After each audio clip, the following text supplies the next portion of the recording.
जय भीम दोस्तों, जय भीम, जय भारत, जय संविधान।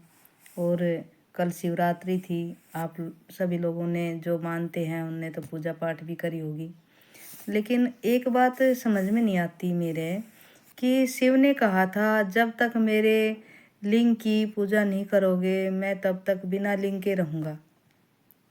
तो ये बातें ये लिखने वाले ने गलत लिखी है या फिर शिव जी ने ऐसा कहा था, अब ये तो हमें भी नहीं पता और आपको भी नहीं पता।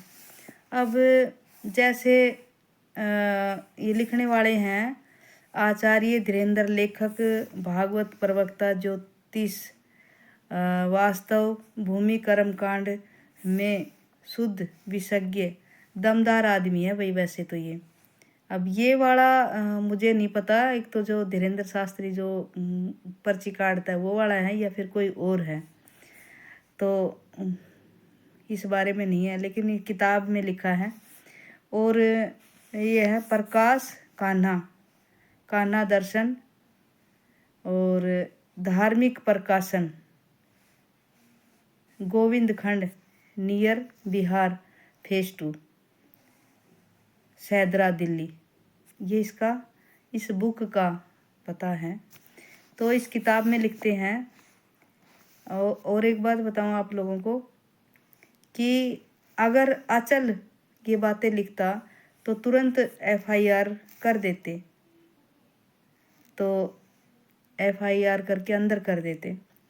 लेकिन जब ये बात कोई आचार्य धीरेन्द्र कह रहे हैं तो ये कुछ नहीं करते, क्योंकि इनको पता है कि भाई आचार्य कोई ये नाम देख लेते हैं, इन्होंने ये बात कही है तो सही कही होगी। इनका कोई कुछ नहीं करता, नहीं करेगा। अगर यही SC ST OBC बोल देते तो उन पे FIR तुरंत होती, ये निश्चित है। तो ये कहते हैं कि राजा दक्ष ने शिव को न्योता नहीं दिया था। ये बातें हमने पढ़ी भी हैं, हमने सुनी भी हैं। जब उन्होंने हवन करवाया था तब तो उसने अग्नि में अपना शरीर त्याग दिया था। सती ने मतलब पार्वती ने। तो कोई भी उसके पति को न्योता ना दे ना पूछे तो भाई देखो, कोई भी पत्नी होगी तो अगर कोई किसी के पति को नहीं बुलाता है, लड़की के पति को, तो गुस्सा तो होती है कि भाई मेरे पति को क्यों नहीं बुलाया। सब बैठे थे, सब बड़े बड़े ऋषि मुनि सब बैठे थे, लेकिन शिव जी नहीं था, तो वो गुस्सा हो गई थी। तो शिव जी को जब पता चला कि पार्वती जी हवन कुंड में कूद गई हैं, तो कहते हैं कि उस समय शिव जी नंगा होकर चल रहा था। तो या तो ये लिखने वाले की गलती है। अच्छा ये बताइए कि अगर किसी को ये पता भी लगेगा कि आपकी पत्नी के साथ ऐसा हुआ है तो कोई भी इंसान एकदम से नंगा उठ के नहीं जाएगा, अगर वो लेट भी रहा होगा तो भी नहीं जाएगा। तो या तो ये जो लिखते हैं ना, इन लोगों की गलती है।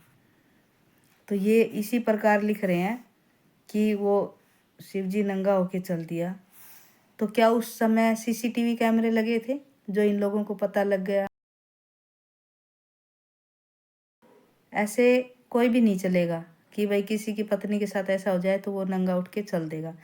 ये तो इन लोगों ने मनगढ़ंत कहानियाँ जो बना दी। तो मैं आप लोगों को यही बताना चाह रही हूँ कि ये जो मर्जी में आए वो छापते हैं। और फिर उस समय कोई CCTV कैमरा लग गया था या उनको पता लग गया कि यहाँ सती माता हवन कुंड में कूद गई और वहाँ पे शिव जी ऐसे ही चल देते हैं किसी। तो ये सब बातें हैं, ये लिखने वाले की गलती है वास्तव में, तो मेरे को ऐसा ही लग रहा है। क्योंकि लिखने वाले पता नहीं ये भांग खा के लिखते हैं या नशा करके लिखते हैं, इनको ये नहीं पता कि ये सोचते थे कि ये लोग तो कभी पढ़ेंगे नहीं। मैंने किताब का एड्रेस पूरा आप लोगों को दे ही दिया है, उसमें ये लिखा है। तो एक दिन वह शिव जी कहते हैं कि ब्राह्मणों की बस्ती में भी चले गए। ऐसे ही नंग धड़ंग। तो एक भी कपड़े नहीं थे बोले उनके शरीर पे, इस तरह पहुंच गए। तो ब्राह्मणों की जो स्त्री थी वो उस पर मोहित हो गई थी, ऐसा लिखा है इसमें, मैं अपनी तरफ से नहीं बता रही हूँ। तो जब ब्राह्मणों ने शिव को श्राप दिया था, अच्छा भी उस समय ये ब्राह्मण भगवान को भी श्राप देते थे। देखो, वह कहते हैं कि 3 लोक का नाथ है शिव जी, शिव जी को भी इन ब्राह्मणों ने श्राप दिया था कि तत्काल तुम्हारा लिंग नीचे गिर जाए। तो जब भगवान को श्राप देकर उनका लिंग गिरा रहे हैं, तो हमारी और तुम्हारी औकात क्या है इसमें? ये तो हमें और तुम्हें भी ऐसा ही घोर उत्पात मच गया। तो समस्त देव इकट्ठे होकर ब्रह्मा के पास गए और विनती की, अपने लिंग को पुनः धारण कीजिए, शिव जी से कहा।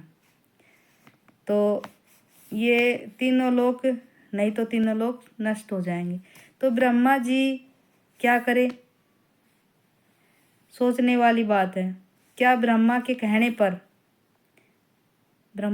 पर ही अपना लिंग को धारण करेगा शिव जी, और वो अपने आप ही लग जाएगा? देखो, ये बातें पता नहीं कैसे लिख देते हैं। और ये लिखने वाले कौन हैं? ये लिखने वाले भी ब्राह्मण ही मिलेंगे, जो आप लोगों को और हमें बेवकूफ़ बनाते रहते हैं। तो ब्रह्मा की बात सुन के शिव ने कहा, आज से सभी लोग मेरे लिंग की पूजा कर ले तो मैं लिंग धारण करूँगा। और इसी वजह से सब लोग शिवलिंग की पूजा करते हैं, ऐसा इसमें लिखा है। तो नहीं तो मैं ऐसे ही उत्पात करूँगा। तो ब्रह्मा ने सोने का शिवलिंग बनाकर पूजा कर शुरू कर दी थी। और जितने भी ऋषि मुनि थे उन्होंने अलग अलग चीज़ों से, जैसे किसी ने मिट्टी से, किसी ने बूढ़े रेत से, किसी ने चिकनी मिट्टी से, मतलब जिसके पास जो भी चीज़ थी सब ने शिवलिंग बनाया और फिर वो पूजा पाठ करने लगे, पूजा की। तो ये बातें लिखी हैं इसमें। तो मेरे को कमेंट करके बताना ये बातें सही हैं या इन लोगों ने खुद मन गढ़ंत बनाई है आपको और हम। सोमनाथ मंदिर बना था उस टाइम नेहरू थे देश के प्रधानमंत्री। अच्छा ये बताओ, अगर नेहरू जी नहीं चाहते तो मंदिर बनता ही नहीं। तो ये आज ये लोग न्यू क्यों कहते हैं कि भाई 50 साल 60 70 साल पहले नेहरू ने क्या किया, नेहरू जी ने क्या किया? भाई नेहरू जी ने तुम्हें मंदिर बनाने का तो बोल दिया, बना तो दिया, सहयोग तो कर दिया। अब आज के 50 साल बाद हम ये बात कहें कि मोदी जी ने क्या किया, तो इसका कोई तुक थोड़ी ना है। क्योंकि और नेहरू जी ने तो भाई किताबें भी लिखी हैं बहुत अच्छी अच्छी।